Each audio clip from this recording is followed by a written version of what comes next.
Livro de número 80, Livro da Esperança, inspirado pelo Espírito Emmanuel, psicografado por Francisco Cândido Xavier, publicado em 1964, narrado por Adriana Facuri. Deveres humildes. Em verdade vos digo que esta pobre viúva deu muito mais do que todos os que antes puseram suas dádivas no gasofilácio. Jesus, Evangelho de Marcos, capítulo 12, versículo 43. Aliás, será só com dinheiro que se podem secar lágrimas e dever-se-á ficar inativo desde que se não tenha dinheiro?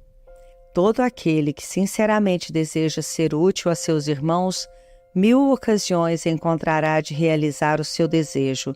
Evangelho segundo o Espiritismo, capítulo 13, versículo 6.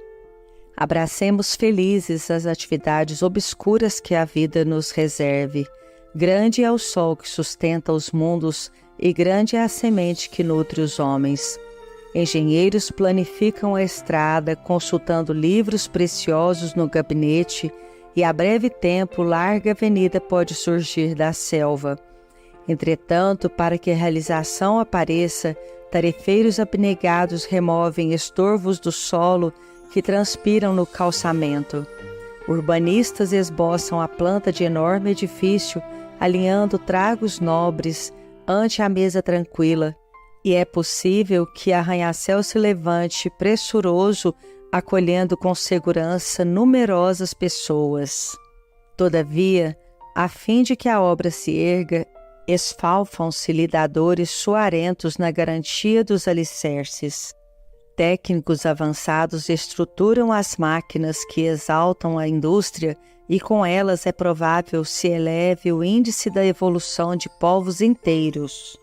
No entanto, para que isso aconteça, é indispensável que operários valorosos exponham as próprias vidas junto aos fornos candentes de ferro e aço.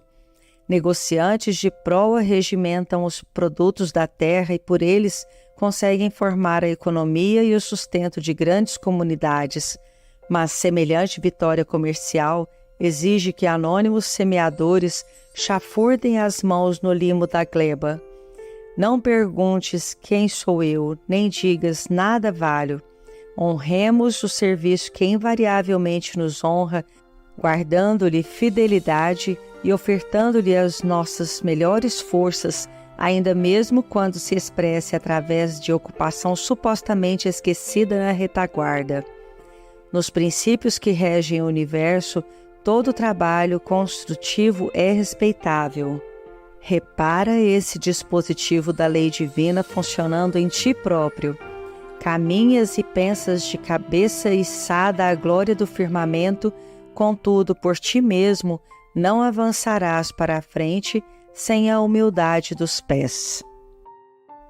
Eles antes. Quando deres um festim, não convides teus amigos, nem os teus irmãos, nem os teus vizinhos ricos, para que não suceda que também eles te tornem a convidar e te seja isso recompensado. Jesus, Evangelho de Lucas, capítulo 14, versículo 12. Por festins deveis entender, não os repastos propriamente ditos, mas a participação na abundância de que desfrutais. Evangelho segundo o Espiritismo, capítulo 13, versículo 8. Quando derdes um festim, disse Jesus, não convideis para ele os vossos amigos, mas os pobres e os estropiados. De certo que o divino orientador não estabelecia a desistência das relações fraternais, nem o abandono do culto às afinidades do coração. Considerando, porém, a humanidade por família única, induzia-nos a observar os irmãos menos felizes na categoria de credores principais de nossa atenção, à maneira de enfermos queridos que esperam no lar a prioridade de assistência por parte daqueles que lhes comungam o mesmo sangue. Nas celebrações da alegria, é inútil convocar os entes amados, de vez que todos eles se encontram automaticamente dentro delas. Recorda os que jornadeiam no mundo sob as algemas de austeras privações e partilha com eles as vantagens que te felicitam a vida. Se exerces autoridade, é natural te disponhas à sustentação dos companheiros honestos que te apoiam à luta. Antes deles, no entanto, pensa no amparo que deves a todos os que padecem aflição e injustiça. Obtiveste merecimentos sociais elevados pelos títulos de competência que granjeaste a prego de trabalho e de estudo, e com semelhantes valores é razoável te empenhes no reconforto a benefício dos que viajam no carro de duas facilidades terrestres. Antes deles, contudo, atende à cooperação em favor dos que jazem cansados na prova sem remédio. Desfrutas extensa possibilidade econômica, na qual é compreensível te devotes a obsequiar os amigos do teu nível doméstico. Antes deles, todavia, socorre os que esmorecem de fadiga e penúria, para quem muitas vezes a felicidade reside num sorriso amistoso ou num prato de pão. Amealhaste conhecimento e nos tesouros culturais que adquiriste, é justo te aprazas nos torneios verbais de salão, enriquecendo o cérebro dos ouvintes que te respiram as normas superiores. Antes deles, porém, divide a luz que te clareia o mundo mental com os irmãos do caminho que se debatem ainda na noite da ignorância. Jesus não te pede a deserção dos círculos afetivos. Ele próprio, certa feita, asseverou aos companheiros de apostolado: já não vos chamo servos, porque o servo não sabe o que faz o meu Senhor. Chamo-vos amigos, porque vos revelei tudo quanto ouvi de meu Pai.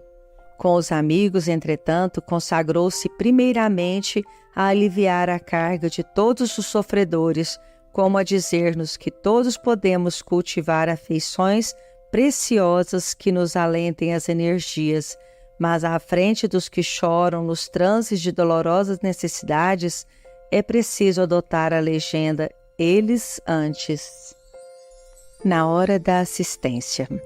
Mas quando fizeres convite, chama os pobres, aleijados, coxos e cegos. Jesus, Evangelho de Lucas, capítulo 14, versículo 13. Auxiliai os infelizes o melhor que puderdes. Evangelho segundo o Espiritismo, capítulo 13, versículo 9. Nas obras de assistência aos irmãos que nos felicitam com as oportunidades do serviço fraterno, em nome do Senhor, vale salientar a autoridade amorosa do Cristo que nos recomendou. Ao recebê-los à porta, intentemos ofertar-lhes algumas frases de conforto e bom ânimo, sem ferir-lhes o coração, ainda mesmo quando não lhes possamos ser úteis. Visitando-lhes o lar, diligenciemos respirar-lhes o ambiente doméstico afetuosamente, reconhecendo-nos na intimidade da própria família, que nos merece respeito natural e cooperação espontânea, sem tragos de censura. Em lhes servindo à mesa, fujamos de reprovar-lhes os modos ou expressões diferentes dos nossos, calando apontamentos deselegantes e manifestações de azedume, o que lhes agravaria a subalternidade e a desventura. Socorrendo-lhes o corpo enfermo ou dolorido, reflitamos nos seres que nos são particularmente amados e imaginemos a gratidão de que seríamos possuídos diante daqueles que os amparassem nos constrangimentos orgânicos. Se aceitamos a incumbência de prová-los nas filas organizadas para a distribuição de favores diminutos, preservemos o regulamento estabelecido com lianeza e bondade, sem fomentar impaciência ou tumulto, e se alguns deles, depois de atendidos, voltarem a nova solicitação, recordemos os filhos queridos quando nos pedem repetição do prato e procuremos satisfazê-los dentro das possibilidades em mão, sem desmerecê-los com qualquer reprimenda. Na ocasião em que estivermos reunidos em equipes de trabalho, a fim de supri-los, estejamos de bom humor, resguardando a disciplina sem intolerância e cultivando a generosidade sem relaxamento, na convicção de que, usando a gentileza no veículo da ordem, é sempre possível situar os tarefeiros do bem no lugar próprio, sem desperdiçar-lhes o concurso valioso. Nós que sabemos acatar com apreço e solicitude a todos os representantes dos poderes transitórios do mundo e que treinamos boas maneiras para comportamento digno nos salões aristocráticos da terra, saibamos também ser afáveis e amigos junto aos nossos companheiros em dificuldades maiores. Eles não são apenas nossos irmãos, são convidados de Cristo em nossa casa, pelos quais encontramos ensejo de demonstrar carinho e consideração para com Ele, o Divino Mestre, em pequeninos gestos de amor. Exercício do bem. Mas ajuntai tesouros no céu, onde nem a traça nem a ferrugem consomem, e onde os ladrões não minam e nem roubam. Jesus, Evangelho de Mateus, capítulo 6, versículo 20. Sede bons e caridosos, essa é a chave dos céus, chave que tendes em vossas mãos. Toda a eterna felicidade se contém nesse preceito: amai-vos uns aos outros.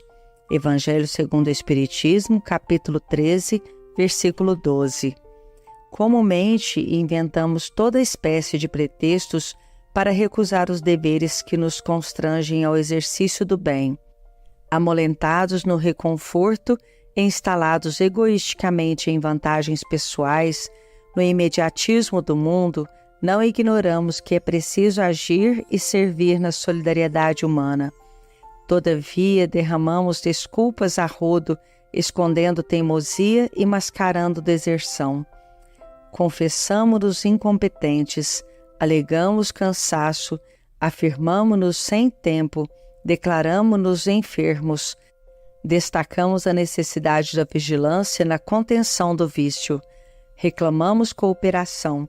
Aqui e ali empregamos expressões crônicas que nos justifiquem a fuga, como sejam muito difícil, impossível, melhor esperar, vamos ver, e ponderamos vagamente quanto aos arrependimentos que nos amarguram o coração e complicam a vida à face de sentimentos, ideias, palavras e atos infelizes a que em outras ocasiões nos precipitamos de maneira impensada.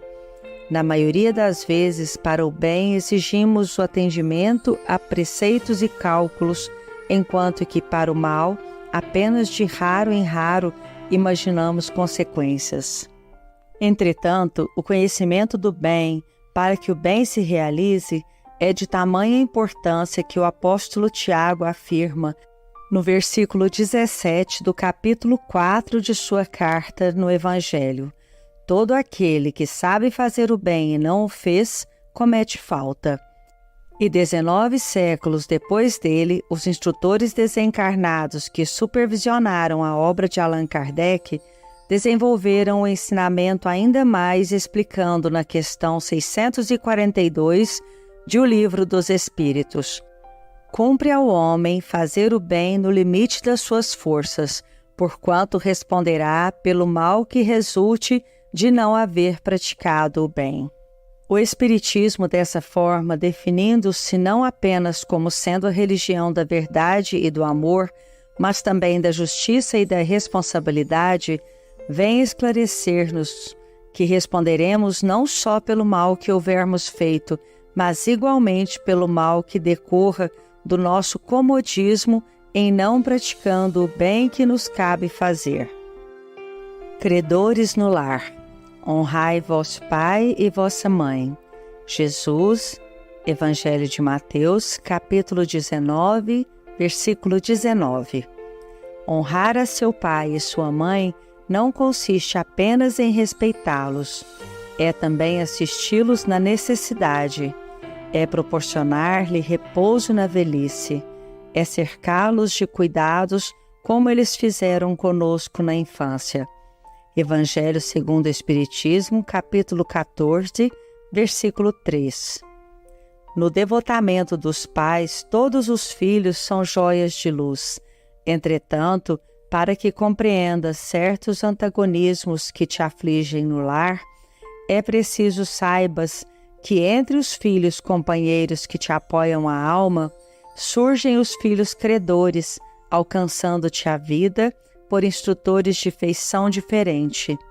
Subtraindo-te aos choques de caráter negativo no reencontro, preceitua a eterna bondade da justiça divina, que a reencarnação funcione, reconduzindo-os à tua presença através do berço. É por isso que, a princípio, não ombreiam contigo em casa como de igual para igual, porquanto reaparecem humildes e pequeninos. Chegam frágeis e emudecidos para que lhes ensines a palavra de apaziguamento e brandura. Não te rogam a liquidação de débitos na intimidade do gabinete, e sim procuram-te o colo para nova fase de entendimento. Respiram-te o hálito e escoram-se em tuas mãos, instalando-se em teus passos para a transfiguração do próprio destino. Embora desarmados, controlam-te os sentimentos. Não obstante dependerem de ti, alteram-te as decisões com simples olhar. De doces inspiradores do carinho, passam com o tempo à condição de examinadores constantes de tua estrada. Governam-te impulsos, fiscalizam-te os gestos, observam-te as companhias e exigem-te as horas. Aprendem novamente na escola do mundo com o teu amparo. Todavia, à medida que se desenvolvem no conhecimento superior, transformam-se em inspetores intransigentes do teu grau de instrução. Muitas vezes choras e sofres, tentando adivinhar-lhes os pensamentos para que te percebam os testemunhos de amor. Calas os próprios sonhos para que os sonhos deles se realizem. Apagas-te a pouco para que fuljam em teu lugar. Recebes todas as dores que te impõem a alma, com sorrisos nos lábios, conquanto te amarfanhem o coração. E nunca possuis o bastante para brilhantar-lhes a existência, de vez que tudo lhes dás de ti mesmo, sem faturas de serviço e sem notas de pagamento. Quando te vejas diante de filhos crescidos lúcidos, erguidos à condição de dolorosos problemas do espírito, recorda que são eles credores do passado a te pedirem o resgate de velhas contas. Busca auxiliá-los e sustentá-los com abnegação e ternura, ainda que isso te custe todos os sacrifícios, porque no justo instante em que a consciência te afirme tudo haveres efetuado para enriquecê-los de educação e trabalho, dignidade e alegria, terás conquistado em silêncio o luminoso certificado de tua própria libertação. Familiares. Porquanto qualquer que fizer a vontade de Deus, esse é meu irmão, minha irmã e minha mãe. Jesus, Evangelho de Marcos, capítulo 3, versículo 35. Há, pois, duas espécies de famílias, as famílias pelos laços espirituais e as famílias pelos laços corporais. Duráveis, as primeiras se fortalecem pela purificação e se perpetuam no mundo dos espíritos através das várias migrações da alma. As segundas, frágeis como a matéria, se extinguem com o tempo e muitas vezes se dissolvem moralmente já na existência atual. Evangelho segundo o Espiritismo, capítulo 14, versículo 8. Parentela, Instituto Primário de Caridade. Fora do lar, é possível o sossego na consciência, distribuindo as sobras do dinheiro ou do tempo, aliás, com o mérito de quem sabe entesourar a beneficência. Nada difícil suportar o agressor desconhecido que raramente conseguiremos rever. Nenhum sacrifício em amparar o doente largado na rua, a quem não nos vinculamos compromisso direto. Em casa, porém, somos constrangidos ao exercício da assistência constante. É aí, no reduto doméstico, por trás das paredes que nos isolam do aplauso público, que a vidência divina nos experimenta a madureza tal, ou o proveito dos bons conselhos que ministramos. Nós que de vez em vez desembolsamos sorrindo pequena parcela de recursos em benefício dos outros, estamos incessantemente convocados a sustentar os familiares que precisam de nós, não apenas mobilizando possibilidades materiais, mas também apoio e compreensão, disciplina e exemplo, resguardando as forças que nos asseguram felicidade. Anseias por encargos sublimes, queres a convivência das entidades superiores, sonhas com posse de dons luminescentes, suspiras pela ascensão espiritual. Contempla, no entanto, o espaço estreito que serve de moradia e lembra-te da criança na escola. Em cada companheiro que partilha a consanguinidade, temos um livro de lições que às vezes nos detém o passo por tempo enorme no esforço da repetência. Cada um deles nos impele a desenvolver determinadas virtudes. Num, a paciência, no outro, a lealdade, e ainda em outros, o equilíbrio e a abnegação, a firmeza e a brandura. A pretexto de auxiliar a humanidade, não fujas do cadinho fervente de lutas em que a vida te colocou sob o telhado em que respiras. Ainda mesmo ao preço de todos os valores da existência física, refaze milhares de vezes as tuas demonstrações de humildade e serviço perante as criaturas que te cercam, ostentando os títulos de pai e mãe, esposo ou esposa, filhos ou irmãos, porque é de tua vitória moral junto deles que depende a tua admissão definitiva entre os amados que te esperam nas vanguardas de luz, em perpetuidade de regozijo na família maior. Na intimidade doméstica. Em verdade vos digo que quando fizestes a um destes meus pequeninos irmãos, a mim o fizestes. Jesus, Evangelho de Mateus, capítulo 25, versículo 40. Toda a moral de Jesus se resume na caridade e na humildade, isto é, nas duas virtudes contrárias ao egoísmo e ao orgulho. Evangelho segundo o Espiritismo, capítulo 15, versículo 3.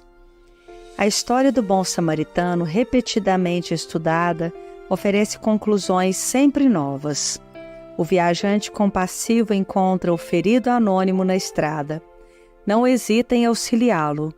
Estende-lhe as mãos. Pensa-lhe as feridas. Recolhe-o nos braços sem qualquer ideia de preconceito. Conduze-o ao albergue mais próximo. Garante-lhe a pousada. Ouvida conveniências e permanece junto dele enquanto necessário. Abstém-se de indagações. Parte ao encontro do dever, assegurando-lhe a assistência com os recursos da própria bolsa, sem prescrever-lhe obrigações. Jesus transmitiu-nos a parábola, ensinando-nos o exercício de caridade real, mas até agora, transcorridos quase 2 milênios, aplicamo-la via de regra às pessoas que não nos comungam o quadro particular. Quase sempre, todavia, temos os caídos do reduto doméstico. Não descem de Jerusalém para Jericó, mas tombam da fé para a desilusão e da alegria para a dor, espoliados nas melhores esperanças em rudes experiências. Quantas vezes surpreendemos as vítimas da obsessão e do erro, da tristeza e da provação dentro de casa? Julgamos assim que a parábola do bom samaritano produzirá também efeitos admiráveis toda vez que nos decidirmos a usá-la na vida íntima, compreendendo e auxiliando aos vizinhos e companheiros, parentes e amigos, sem nada exigir e sem nada perguntar. Concessões. Dá a quem te pedir e não te desvies daquele que quiser que lhe emprestes. Jesus, Evangelho de Mateus, capítulo 6, versículo 42. Não podendo amar a Deus sem praticar a caridade para com o próximo, todos os deveres do homem se resumem nesta máxima: fora da caridade não há salvação. Evangelho segundo o Espiritismo, capítulo 15, versículo 5. Enquanto podes agir no corpo terrestre, medita de quando em quando naqueles que largaram sob regime de compulsória os talentos que o mundo lhes confiou. Para isso, não é necessário recorrer ao arquivo dos milênios e nem consultar a pompa dos museus. Alinha na memória os que viste partir nos últimos 20 anos, líderes do povo que detinham o poder de influenciar a multidão, abandonaram o leme das ideias que governavam, impelidos de chofre a varar a névoa do túmulo. Delegações de competência para resolver as necessidades do próximo viram-se de um momento para outro privados das propriedades que ajuntaram, coagidos a entregá-las ao arbítrio dos descendentes. Missionários de diferentes climas religiosos que mantinham a possibilidade de consolar e instruir, desceram precipitadamente das galerias de autoridade em que traçavam princípios para as estradas alheias. Criadores do pensamento que sustinham a prerrogativa de impressionar pessoas através do verbo falado ou escrito, tiveram de súbito a palavra caçada pela desencarnação ou pela afasia, muitas vezes no exato momento em que mais desejavam comandar a oratória ou o cérebro lúcido. Pensa neles, os beneficiários das concessões divinas que te precederam na morte, e faze hoje algo melhor que ontem nos domínios do bem, para que o bem te favoreça. Não apenas os dons da inteligência, mas também o corpo físico, as vantagens diversas, os patrimônios afetivos e até mesmo as dores que te povoam as horas, são recursos de que te aproprias na terra, com permissão do Senhor, para investi-los na construção da própria felicidade. As leis que vigem no plano físico são fundamentalmente as mesmas que orientam as criaturas no plano espiritual. Um empréstimo fala sempre da generosidade do credor que o concede, mas revela igualmente, na contabilidade da vida, o bem ou o mal que se faz com ele. Nas sendas do mundo. Não ajunteis tesouros na terra, onde a traça e a ferrugem tudo consomem e onde os ladrões minam e roubam. Jesus, Evangelho de Mateus, capítulo 6, versículo 19. Meus filhos, na sentença, fora da caridade não há salvação, estão encerrados os destinos dos homens na terra e no céu. Na terra, porque à sombra desse estandarte, eles viverão em paz. No céu, porque os que a houverem praticado acharão graças diante do Senhor. Evangelho segundo o Espiritismo, capítulo 15, versículo 10. Deus, que nos auxilia sempre, nos permite possuir para que aprendamos também a auxiliar. Habitualmente, atraímos a riqueza e supomos detê-la para sempre, adornando-nos com as facilidades que o ouro proporciona. Um dia, porém, nas fronteiras da morte, somos despojados de todas as posses exteriores e se algo nos fica, será simplesmente a plantação das migalhas de amor que houvermos distribuído, creditadas em nosso nome pela alegria, ainda mesmo precária e momentânea, daqueles que nos fizeram a bondade de recebê-las. Via de regra, amontoamos títulos de poder e admitimos-nos donos deles, enfeitando-nos com as vantagens que a influência prodigaliza. Um dia, porém, nas fronteiras da morte, somos despojados de todas as primazias de convenção, e se algo fica, será simplesmente o saldo dos pequenos favores que houvermos articulado, mantidos em nosso nome pelo alívio, ainda mesmo insignificante e despercebido, daqueles que nos fizeram a gentileza de aceitar-nos os impulsos fraternos. Geralmente repetimos frases santificantes, crendo-as definitivamente incorporadas ao nosso patrimônio espiritual, ornando-nos com o prestígio que a frase brilhante atribui. Um dia, porém, nas fronteiras da morte, somos despojados de todas as ilusões, e se algo nos fica, será simplesmente a estreita coleção dos benefícios que houvermos feito, assinalados em nosso nome pelo conforto, ainda mesmo ligeiro e desconhecido, daqueles que nos deram oportunidade a singelos ensaios de elevação.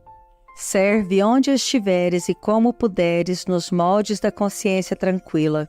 Caridade não é tão somente a divina virtude, é também o sistema contábil do universo que nos permite a felicidade de auxiliar para sermos auxiliados.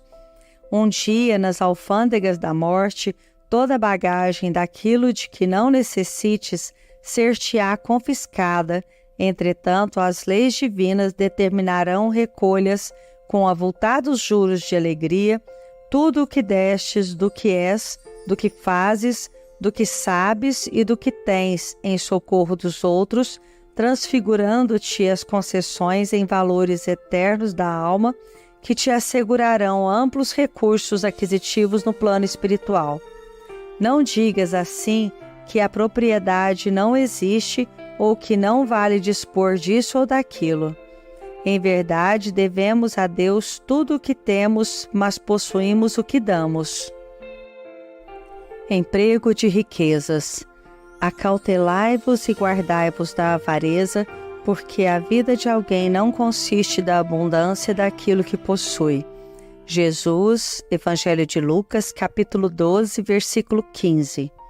Se a riqueza somente males houvesse de produzir, Deus não a teria posto na terra. Evangelho segundo o Espiritismo, capítulo 16, versículo 7. Foge de reprovar todos aqueles que transitam na terra sob a cruz do dinheiro, a definir-se frequentemente por fardo de aflição. Não somente os depósitos amoedados podem ser convertidos em trabalho renovador e santificante. Todas as disponibilidades da natureza são forças neutras. O ouro e o vapor, a eletricidade e o magnetismo não são maus e nem bons em si mesmos. O uso é o denominador comum que lhes revela os bens ou os males decorrentes do controle e da orientação que lhes imprimimos. Meditemos na utilização daquelas outras riquezas que nos felicitam a cada hora. No teste individual, é desnecessário ir longe para a justa demonstração. Ouçamos a consciência sobre o aproveitamento de todas as preciosas possibilidades do corpo que nos patenteiam a mente. Diante de uma cena suspeitosa, observemos a conduta que distamos aos olhos para que nos auxiliem a fixar as imagens edificantes com espontâneo desinteresse por todos os ingredientes capazes de formar o vinagre da injúria. Escutando essa ou aquela notícia inusitada, reparemos a diretriz que impomos aos próprios ouvidos, de modo a que retenham o melhor das informações recolhidas, a fim de que a nossa palavra se abstenha de tudo o que possa constituir agravo a instituições e pessoas. À frente do trabalho, é preciso anotar que espécie de comportamento indicamos aos nossos implementos de manifestação para que não nos disponhamos a enlaçar os deveres que nos competem com flagrante prejuízo dos outros. Em assuntos do sentimento, será forçoso perguntar no íntimo quanto ao procedimento que sugerimos aos nossos recursos de expressão afetiva para que, em nome do amor, não venhamos a precipitar corações sensíveis e generosos em abismos de criminalidade e desilusão. Reflitamos nos talentos divinos que nos abençoam em todas as esferas da existência e, desejando felicidade e vitória a todos os nossos amigos que se movimentam no mundo sob o peso da fortuna transitória, com difíceis problemas a resolver, anotemos com imparcialidade como empregamos dia a dia os créditos do tempo e os tesouros da vida, para que venhamos a saber com segurança o que estamos fazendo realmente de nós. Dinheiro, o servidor. Disse-lhes o Senhor: bem está, bom e servo fiel. Sobre o pouco foste fiel, sobre muito te colocarei. Jesus, Evangelho de Mateus, capítulo 25, versículo 23. A pobreza é, para os que a sofrem, a prova da paciência e da resignação. A riqueza é para os outros a prova da caridade e da abnegação. Evangelho segundo o Espiritismo, capítulo 16, versículo 8. O dinheiro é semelhante à alavanca suscetível de ser manejada para o bem ou para o mal. Acorrentado ao poste da avareza, produz o azinhavre da sovinice. Contudo, sob a inspiração do trabalho, é o lidador fiel que assegura os frutos do milharal e as paredes da escola, a cantiga do malho e a força da usina. Atrelado ao carro do orgulho, é o estimulante do erro, mas na luz da fraternidade é o obreiro da renovação incessante, enriquecendo o solo e construindo a cidade, desdobrando os fios do atendimento e garantindo os valores da educação. Aferrolhado no cofre da ambição desvairada, é o inimigo da evolução. Todavia, endereçado à cultura, é o agente do progresso, auxiliando o homem a solucionar os enigmas da enfermidade e a resolver os problemas da fome, a compreender os mecanismos da natureza e a inflamar o esplendor da civilização que analisa a terra e vasculha o firmamento. Detido na sombra do egoísmo, é o veneno que promove a secura do sentimento. No entanto, confiado à caridade, é o amigo prestimoso que desabotoa rosas de alegria no espinheiral da provação, alimentando pequeninos desamparados e sustentando mães esquecidas, levantando almas abatidas que o infortúnio alanceia e iluminando lares desditosos que a necessidade escurece. Dinheiro, repara o dinheiro. Dizem que ele é o responsável pelo transeunte que a embriaguez atira à calçada, pelo delinquente escondido nas aventuras da noite, pelo irmão infeliz que anestesiou a consciência na cocaína e pela mão insensível que matou a criancinha no claustro materno. Entretanto, por trás da garrafa e da arma delituosa, tanto quanto na retaguarda do entorpecente e do aborto, permanece a inteligência humana que escraviza a moeda à criminalidade e à loucura. Contempla o dinheiro pensando no suor e no sangue, na vigília e na aflição de todos aqueles que choraram e sofreram para ganhá-lo, e vê-lo-ás por servidor da felicidade e do aprimoramento do mundo, a rogar em silêncio para que lhe ensines a realizar o bem que lhe cabe fazer. Propriedades. Porque onde estiver o vosso tesouro, aí estará também o vosso coração. Jesus, Evangelho de Mateus, capítulo 6, versículo 21. O homem só possui em plena propriedade aquilo que lhe é dado levar deste mundo. Evangelho segundo o Espiritismo, capítulo 16, versículo 9. Em tudo que se refere à propriedade, enumera, acima de tudo, aquelas que partilhas por dons inexprimíveis da infinita bondade e que, por se haverem incorporado tranquilamente ao teu modo de ser, quase sempre delas não fazes conta.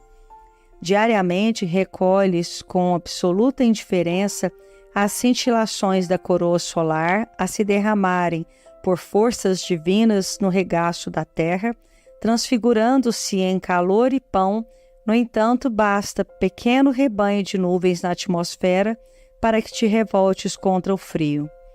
Dispões das águas circulantes que em mananciais e poços, rios e chuvas te felicitam a existência, sem que te lembres disso, e ante o breve empecilho do encanamento no recinto doméstico, entregas-te sem defesa a pensamentos de irritação. Flores aos milhares na estrada e no campo convidam-te a meditar na grandeza da inteligência divina, conversando contigo pelo idioma particular do perfume, e em muitas circunstâncias não hesitas esfacelá-las sob os pés, deitando reclamações, se pequenino seixo te penetra o sapato. Correntes aéreas trazem de longe princípios nutrientes, sustentando-te a vida, e lhes consomes as energias, a afeição da criança que se rejubila inconsciente e feliz no seio materno, e se o vento agita leve camada de pó, costumas acusar desagrado e intemperança. Possuis no corpo todo um castelo de faculdades prodigiosas que te enseja, pelas ogivas dos sentidos, a contemplação e a análise do universo, permitindo-te ver e ouvir, falar e orientar, aprender e discernir, sem que lhe percebas do pronto o ilimitado valor e dificilmente deixas de clamar contra os excedentes que assinalas no caminho dos semelhantes, sem refletir nos aborrecimentos e nas provas que a posse efêmera disso ou daquilo lhes acarreta a existência. Não invejes a propriedade transitória dos outros. Ignoras por que motivo a fortuna moedada lhes aumenta a responsabilidade e requeima a cabeça. Sobretudo, nunca relaciones a ausência do supérfluo. Considera os talentos imperecíveis que já retens na intimidade da própria alma e lembra-te de que transportas no coração e nas mãos os recursos inefáveis de estender infinitamente os tesouros do trabalho e as riquezas do amor. Moeda e trabalho. Porque isto é também como um homem que, partindo para fora da terra, chamou seus servos e entregou-lhes os seus bens. Jesus, Evangelho de Mateus, capítulo 25, versículo 14. Os bens da terra pertencem a Deus, que os distribui a seu grado, não sendo o homem senão o usufrutuário, o administrador mais ou menos íntegro e inteligente desses bens. Evangelho segundo o Espiritismo, capítulo 16, versículo 10. Se muitos corações jazem petrificados na terra, em azinhavre de sovinice, fujamos de atribuir ao dinheiro semelhantes calamidades. Condenar a fortuna pelos desastres da avareza seria o mesmo que espancar o automóvel pelos abusos do motorista. O fogo é companheiro do homem desde a aurora da razão, e porque surjam de vez em quando incêndios arrasadores, ninguém reclamará do mundo o disparate de suprimi-lo. Os anestésicos são preciosos auxiliares de socorro à saúde humana, mas se existem criaturas que fazem deles instrumentos do vício, ninguém rogará da ciência essa ou aquela medida que lhes objetive a destruição. A moeda, em qualquer forma, é agente neutro de trabalho, pedindo instrução que a dirija. Dirás provavelmente que o dinheiro levantou os precipícios dourados da vida moderna, onde algumas inteligências se tresmalharam na loucura ou no crime, comprando inércia e arrependimento a peso de ouro. Contudo, é preciso lembrar as fábricas e instituições beneméritas que ele garante, ofertando salário digno a milhões de pessoas. É possível, acredite, seja ele o responsável por alguns homens e mulheres de bolsa opulenta que espantam o próprio tédio de país em país à afeição de doentes ilustres, exibindo extravagâncias na imprensa internacional. Entretanto, é forçoso reconhecer os milhões de cientistas e professores, industriais e obreiros do progresso que a riqueza nobremente administrada sustenta em todas as direções. A divina providência suscita amor ao coração do homem e o homem substancializa a caridade, metamorfoseando o dinheiro em pão que extingue a fome. A eterna sabedoria inspira educação ao cérebro do homem e o homem ergue a escola, transfigurando o dinheiro em clarão espiritual que varre as trevas. Não censures a moeda que será sempre alimento da evolução. Reflete nos benefícios que ela pode trazer. Ainda assim, para que lhe apreendas todo o valor, se queres fazer o bem, não exijas para isso o dinheiro que permanece na contabilidade moral dos outros. Mobiliza os recursos que a infinita bondade te situa retamente nas mãos e ainda hoje, em algum recanto de viela perdida, ao ofertares um caldo reconfortante às mães infortunadas que o mundo esqueceu, perceberás que o dinheiro, convertido em cântico fraterno, te fará ouvir palavra de luz da própria em prece jubilosa. Deus te ampare e abençoe. Amigo e servo.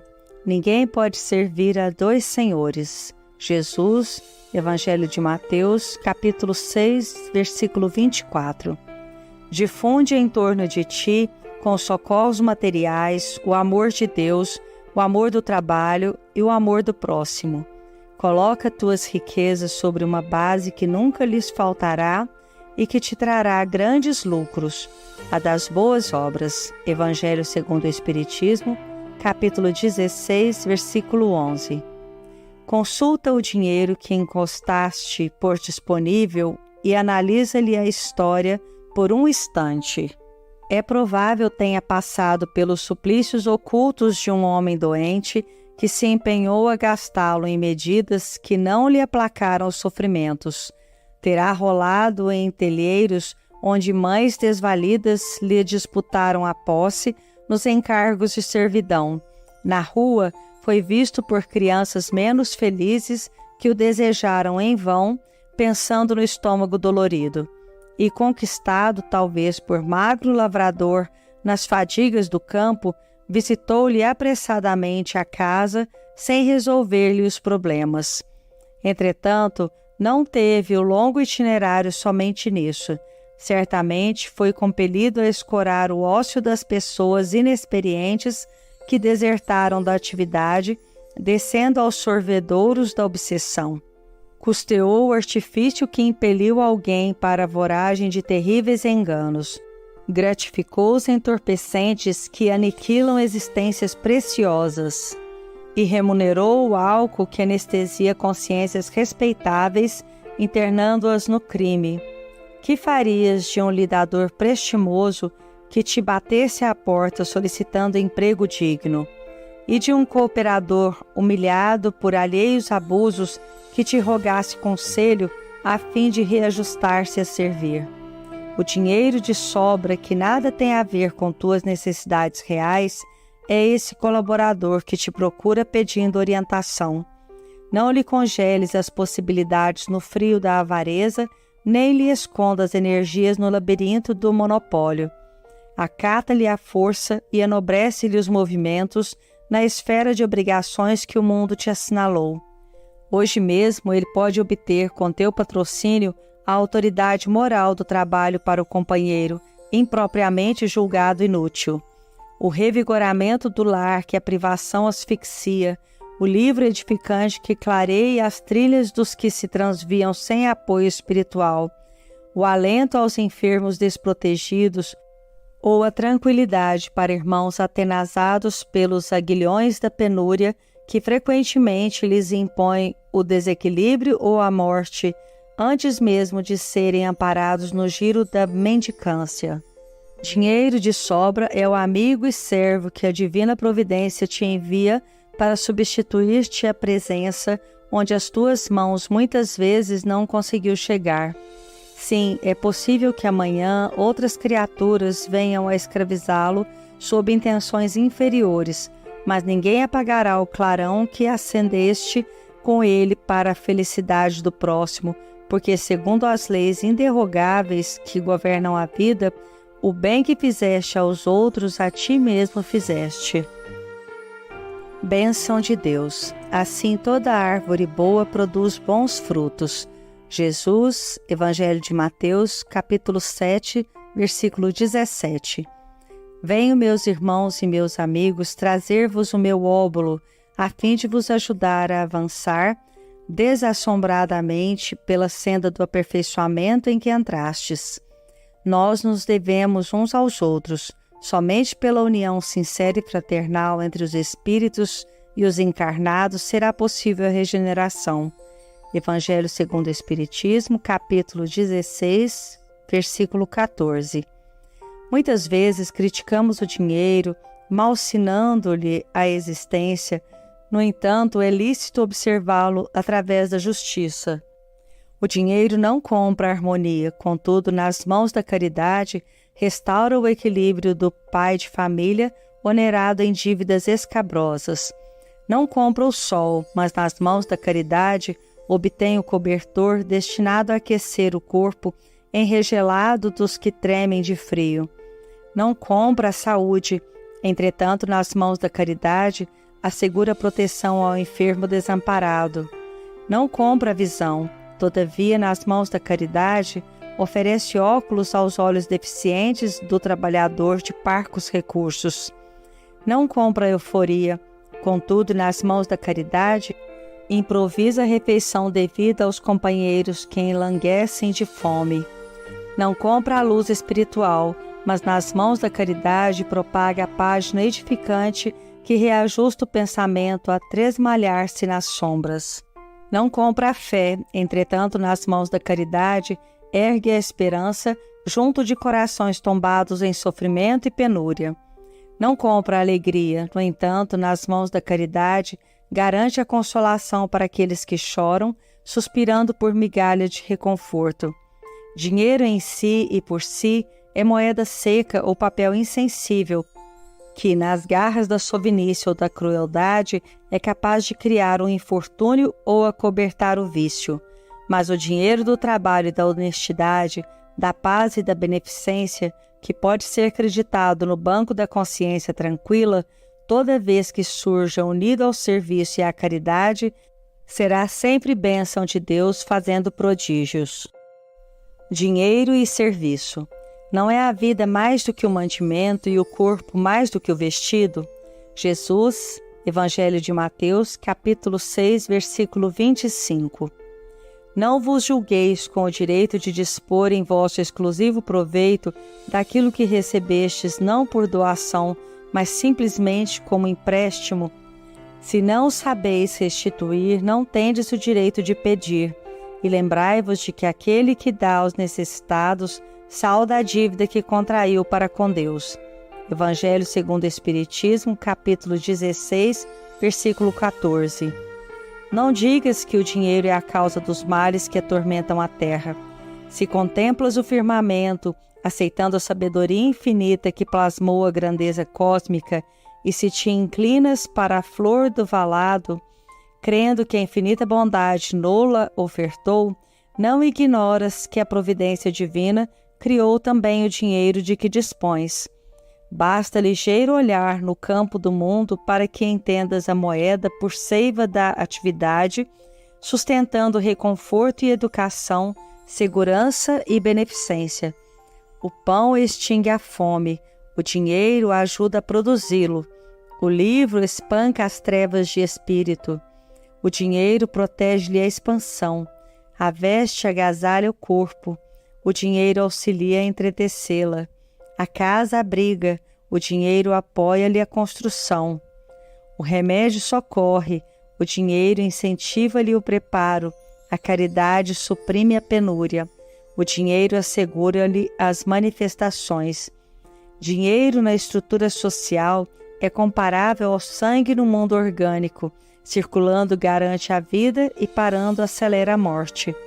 Valores amoedados, sejam em metal ou papel, são sementes de realização e alegria, e observe-se que ninguém está impedido de multiplicá-las nas próprias mãos através do trabalho honesto.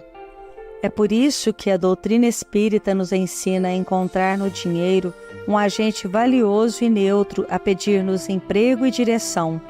Dá-lhe passagem para o reino do bem, agindo e servindo-te dele a benefício de quantos te partilham a caminhada, e estarás em conjunção incessante com o suprimento divino que te abençoará a prosperidade e te resguardará a presença na terra por fonte viva do eterno bem. Conceito do bem. Sede vós, pois, perfeitos, como é perfeito o vosso Pai que está nos céus. Jesus, Evangelho de Mateus, capítulo 5, versículo 48. O verdadeiro homem de bem é o que cumpre a lei de justiça, de amor e de caridade na sua maior pureza. Evangelho segundo o Espiritismo, capítulo 17, versículo 3. Toda vez que ouças alguém referindo-se ao bem ou ao mal de alguém, procura discernir. Conheces o amigo que escalou a eminência econômica. À vista da facilidade com que maneja a moeda, há quem o veja muito bem situado nas vantagens materiais. No entanto, via de regra, se lhe radiografasses os sentimentos, nele encontrarias um escravo da inquietação, detido em cadeias de ouro. Assinalas o homem que alcançou a respeitabilidade política. Tão logo surge no vértice da administração, há quem o veja muito bem colocado nos interesses do mundo, mas, frequentemente, se lhe fotografasses as telas do espírito, nele surpreenderias um mártir de cerimoniais e banquetes, constrangido entre as necessidades do povo e as exigências da lei. Admiras o companheiro que venceu as próprias inibições, elevando-se à direção do trabalho comum. À face da significativa remuneração que percebe, há quem o veja muito bem posto na esfera social. Contudo, na maioria das vezes, se lhe observasses as mais íntimas reações, nele acharias um prisioneiro de sufocantes obrigações, sem tempo para comer o pão que assegura aos dirigidos de condição mais singela. Elogias o cientista que fornece ideias de renovação e conforto. Ao fitá-lo sob os lauréis da popularidade, há quem o veja muito bem classificado na galeria da fama. No entanto, quase sempre, se lhe tateasses a alma por dentro, nele surpreenderias um atormentado servidor do progresso, clamando ansiosamente por simplicidade e repouso. Reajustemos assim o conceito do bem diante da vida. Em muitas circunstâncias, o dinheiro suprime aflições, a autoridade resolve problemas, a influência apara dificuldades e a cultura clareia o caminho. Por isso mesmo, toda pessoa que obtém qualquer parcela mais expressiva de responsabilidade e destaque, mostra-se realmente muito bem para combater o mal e liquidá-lo. Entretanto, caso venha a utilizar-se dos bens com que a vida lhe enriquece as mãos apenas para cuidar do bem de si mesma, sem qualquer preocupação na garantia do bem devido aos outros, seja onde seja, semelhante criatura estará simplesmente bem mal.